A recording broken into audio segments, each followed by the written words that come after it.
అందరికీ నమస్కారం అండి. నేను మీ లావణ్య. హెల్త్ ఫుడ్ లైబ్రరీ ఛానల్కి స్వాగతం.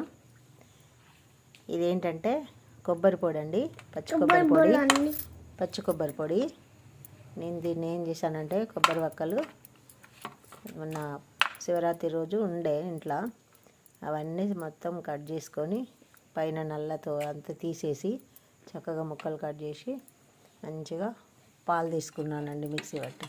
చూసారా, చిక్కటి పాలు. వీటిని కొంచెం వేడి చేసి పెట్టుకున్నాను. ఇప్పుడు వీటిని ఏం చేస్తానంటే, కొన్నేమో నేను నా మనవరాలు తాగుతాము. ప్రజెంట్ ఇంట్లో అందరు లేరు, మేమిద్దరమే ఉన్నాము. కొన్ని పెరుగు తోడేస్తాను. మనము ఈ పాలతోటి పాలు తాగొచ్చు, పెరుగు తోడేసుకోవచ్చు, కొబ్బరి నూనె తీసుకోవచ్చు, అన్ని రకాలు యూజ్ చేసుకోవచ్చు. ఇది హెల్త్కి చాలా మంచిది. మనకు రోజు ఉండవు కదా, ఉన్నప్పుడైనా మనం ఇంట్లో ఏదన్నా ఫంక్షన్ ఏదైనా చేసినప్పుడు దేవుడికి అవి ఇవి కొబ్బరికాయలు ఎక్కువ ఉన్నప్పుడు వాటిని వేస్ట్ చేయకుండా ఈ విధంగా మనం పాలు తీసుకొని, మళ్ళీ దీన్ని కూడా ఏం వేస్ట్ చేయనండి.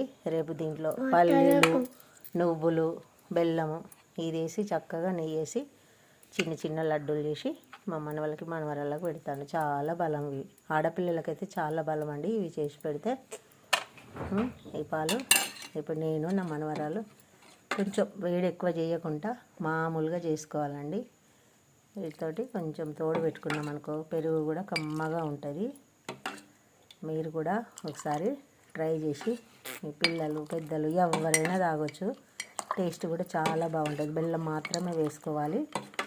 కొబ్బరి బెల్లం అంటేనే బలం మనకు. కాబట్టి మీరు ఒకసారి ట్రై చేయండి ఇంట్లో కొబ్బరి ఎక్కువ ఉన్నప్పుడు. లేకపోయినా అప్పుడప్పుడు మనం పూజలు చేయకపోయినా 1-2 కొబ్బరికాయలు తెచ్చుకొని వారానికి ఒకసారైనా చేసి పిల్లలకు కనుక ఈ విధంగా ఇచ్చినట్టయితే వాళ్ళకి చాలా చాలా హెల్త్ బెనిఫిట్స్ ఉంటాయి. మీకు ఈ వీడియో నచ్చుతుందని అనుకుంటున్నాను. ఉంటానండి. బాయ్. మీ లావణ్య.